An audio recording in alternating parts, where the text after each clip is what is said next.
एक विदेशी ताकत जिसके केंद्र बिंदु में है एक व्यक्ति जिनका नाम है जॉर्ज सोरोस। उन्होंने ऐलान किया है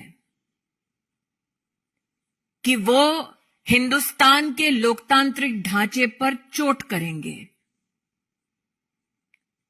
उन्होंने ऐलान किया है कि वो प्रधानमंत्री मोदी को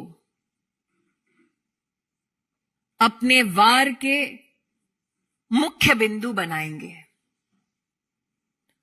उन्होंने ऐलान किया है कि उनके चलते वो हिंदुस्तान में अपनी विदेशी ताकत के अंतर्गत एक ऐसी व्यवस्था बनाएंगे जो हिंदुस्तान के हितों का नहीं बल्कि उनके हितों का संरक्षण करेंगे। आज देश के आवाम को मैं अपील करना चाहती हूं,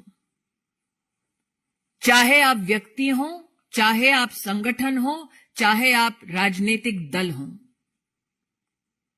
हिंदुस्तान ने वर्षों वर्ष तक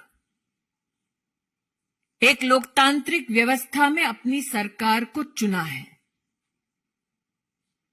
जॉर्ज सोरोस का यह ऐलान कि वो हिंदुस्तान में मोदी को झुका देंगे, हिंदुस्तान की लोकतांत्रिक ढांचे से चुनी हुई सरकार को ध्वस्त करेंगे, उसका मुंहतोड़ जवाब हर हिंदुस्तानी को देना चाहिए। यह हम सबको ज्ञात है कि जब विश्व में इस बात की चर्चा थी कि कोविड में हिंदुस्तान का क्या हश्र होगा, तो प्रधानमंत्री मोदी ने 80 करोड़ नागरिकों की खाद्य सुरक्षा की दृष्टि से हर गरीब तक अनाज पहुंचाया। जब विश्व में यह चर्चा थी कि कोविड में हिंदुस्तान वैक्सीन और दवाई की दृष्टि से अपना संरक्षण कैसे कर पाएगा, तब प्रधानमंत्री मोदी जी के नेतृत्व में 200 करोड़ वैक्सीन की डोजेज न सिर्फ हिंदुस्तानियों को मिली मुफ्त, बल्कि साथ ही 160 देशों की सहायता हिंदुस्तान ने की। हिंदुस्तान इस बात का साक्षी है कि अमृतकाल का ये बजट भारत की रक्षा प्रणाली के लिए सबसे ज्यादा आवंटन करता है। आज जब भारत को अमेरिका के राष्ट्रपति, फ्रांस के राष्ट्रपति, इंग्लैंड के प्रधानमंत्री आभार व्यक्त करते हैं कि उनके देशों में हिंदुस्तान और हिंदुस्तानियों की वजह से आज आर्थिक संबंध और मजबूत हो रहे हैं, जब भारत विश्व की 5वीं सबसे बड़ी अर्थव्यवस्था बनकर उभर रही है, ऐसे में हिंदुस्तान के लोकतांत्रिक ढांचे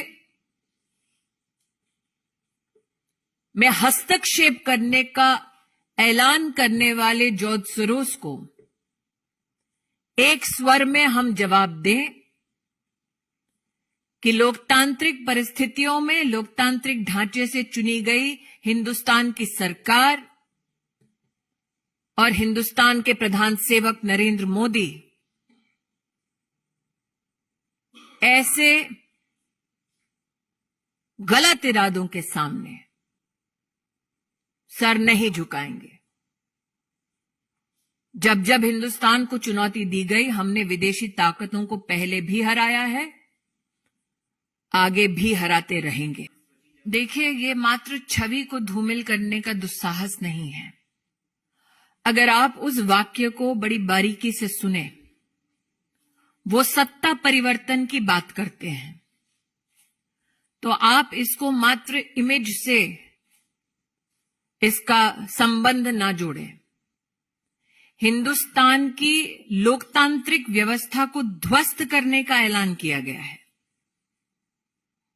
मैं इतना ही कहना चाहूंगी, उनके अगर अपने शब्दों को आप देखें तो वो चाहते हैं कि उनकी विदेशी व्यवस्था को जो सरकार सहयोग कर दे, ऐसी सरकार हिंदुस्तान में उचित है।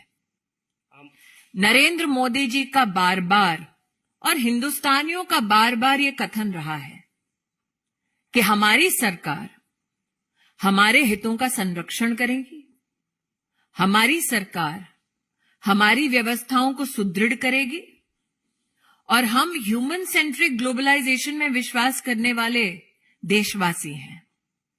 लेकिन जॉर्ज सोरोस का जो ऐलान हुआ है, वो ऐलान आप निश्चित रूप से बारीकी से समझें। वो हमारी डेमोक्रेसी को ध्वस्त करने का ऐलान मात्र इसलिए करते हैं ताकि उनके हैंड पिक्ड लोग सरकार चलाएं। मैं आमोद जी आपका ध्यान आकृष्ट करूं, जैसा कि यहां एक पत्रकार ने कहा कि ये पहला कटाक्ष नहीं है नरेंद्र मोदी पर, और प्रधानमंत्री मोदी ने बार बार कहा कि उन पर कटाक्ष करेंगे, उन पर वार करेंगे तो वो सहन करने की शक्ति रखते हैं, लेकिन हिंदुस्तान पर वार ना वो स्वीकार करेंगे, ना कोई हिंदुस्तानी स्वीकार करेगा। जॉर्ज सोरोस किसको फंड करते हैं, ये मुझसे बेहतर आप पत्रकार जानते हैं। Mohit Bhatt, Times Now, please. Yes, I will only say this. Any political organization that seeks to serve the interest of India will stand in solidarity with India and against George Soros.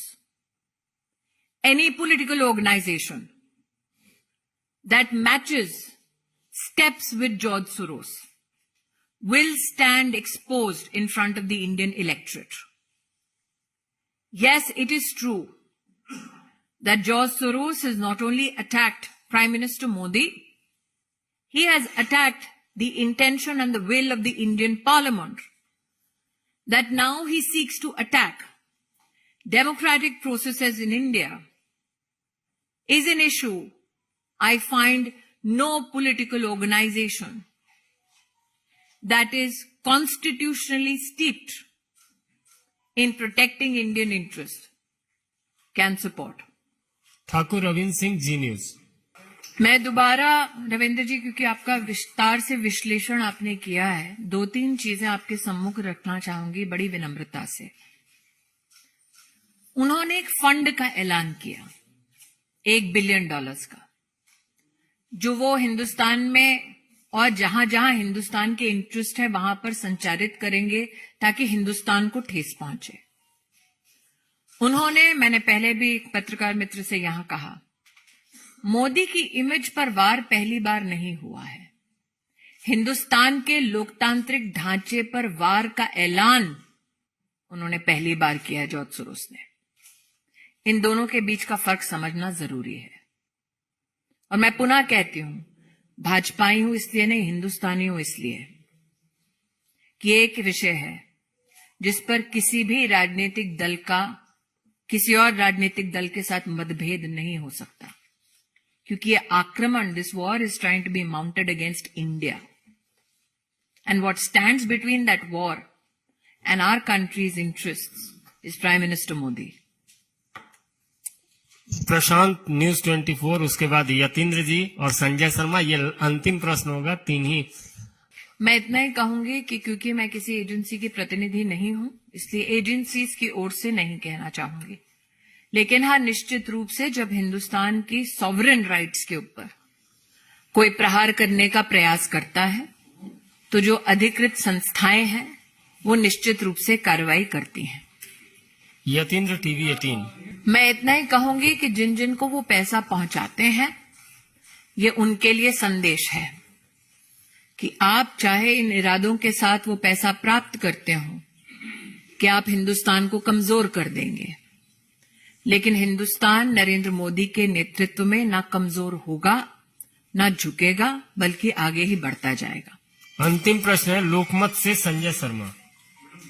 मैं इतना ही कहूंगी, ये सारे विषय तब उभरे जब हिंदुस्तान विश्व की 5वीं सबसे बड़ी लोकतांत्रिक और आर्थिक ताकत बनकर उभरी।